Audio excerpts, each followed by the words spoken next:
Olá pessoal, para você que é profissional da área fiscal, da área contábil e trabalha com SAP, ou ainda não trabalha e quer conhecer um pouco mais do SAP, eu vou falar um pouquinho sobre a J1B Tax, que são um grupo de tabelas no SAP de exceções fiscais, de determinação de cálculo de impostos, né? Então toda nota fiscal que entra ou que sai do SAP, seja ela uma nota fiscal de serviços ou uma nota fiscal de mercadorias, muitas vezes passam por essa tabela de exceções, por essas tabelas de exceções que eu vou mostrar aqui para vocês. Então essa é a transação J1B Tax. E para cada linha dessa daqui eu vou ter uma tabela, né, de um imposto determinado. Ó, como vocês podem ver aqui, ó, eu vou ter essas três linhas aqui que são do IPI, né? Aqui eu vou ter uma tabela principal aí e dos impostos. Se eu der um duplo clique aqui nessa linha, como vocês podem ver, eu tenho três impostos cadastrados aqui nessa exceção fiscal, nessa tabela. Ou seja, essa é uma tabela mãe, né? Se eu não encontrar nenhuma exceção fiscal em outras tabelas posteriores daquela tela principal que eu mostrei para vocês, ele vai pegar essa tabela geral aqui, tá? E vai aplicar a alíquota independente de qual operação seja, tá? Então, se eu voltar aqui, ó, por exemplo, essa é uma tabela do IPI. Se eu der um duplo clique nela, aqui eu vou ter todos os NCMs cadastrados no sistema.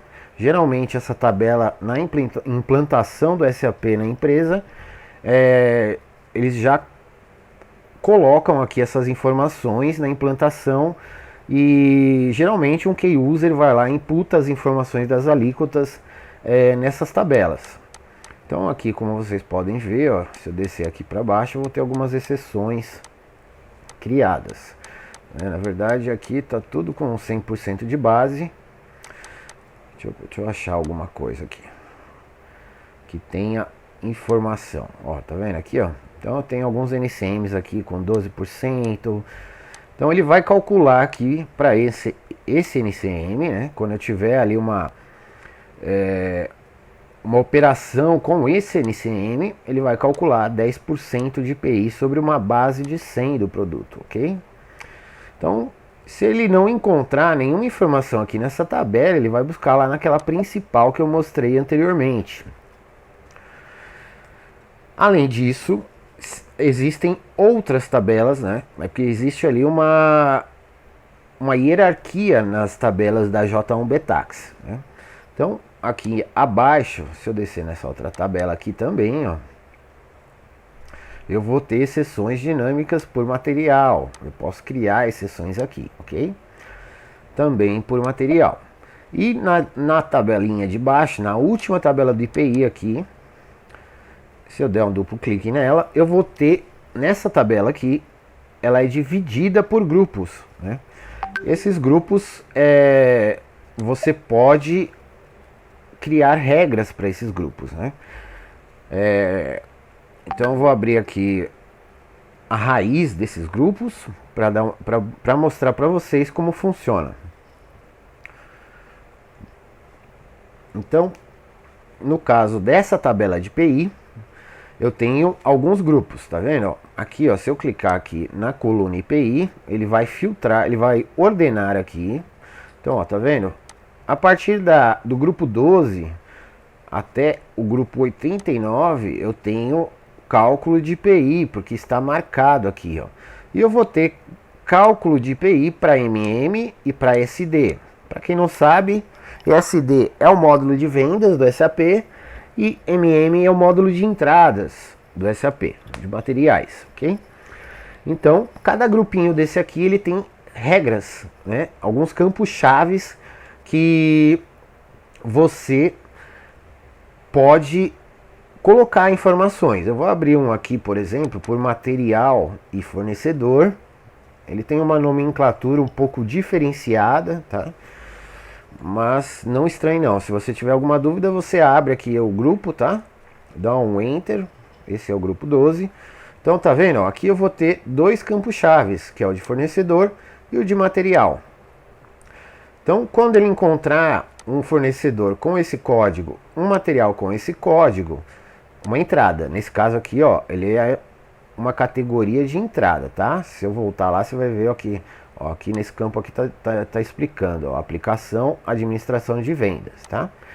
Eu vou mostrar aqui para vocês onde cadastra esses grupos, mas só para finalizar aqui, então quando ele encontrar aqui um fornecedor com esse código, material com esse código, numa entrada de mercadoria, ele vai tomar crédito ali de 0,75 e 100%, calculado a 100% da base, né?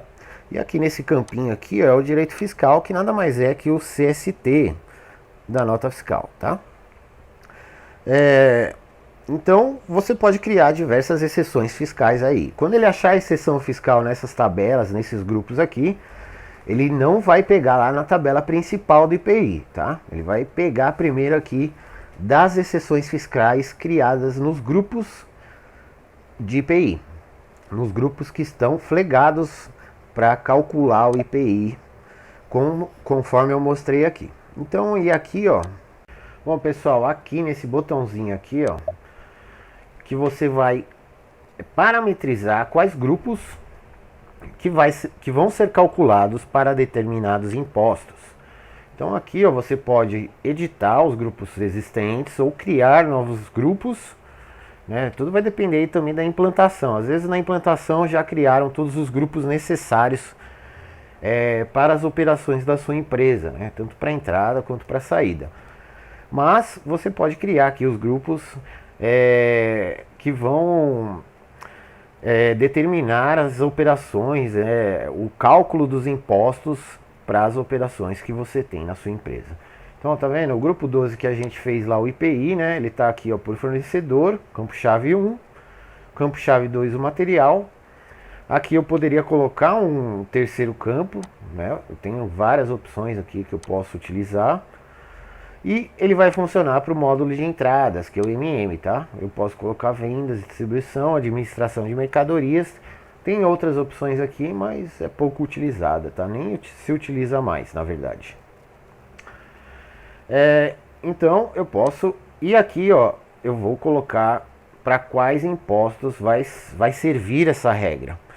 Esse grupo de imposto vai calcular o ICMS, o IPI e a substituição tributária.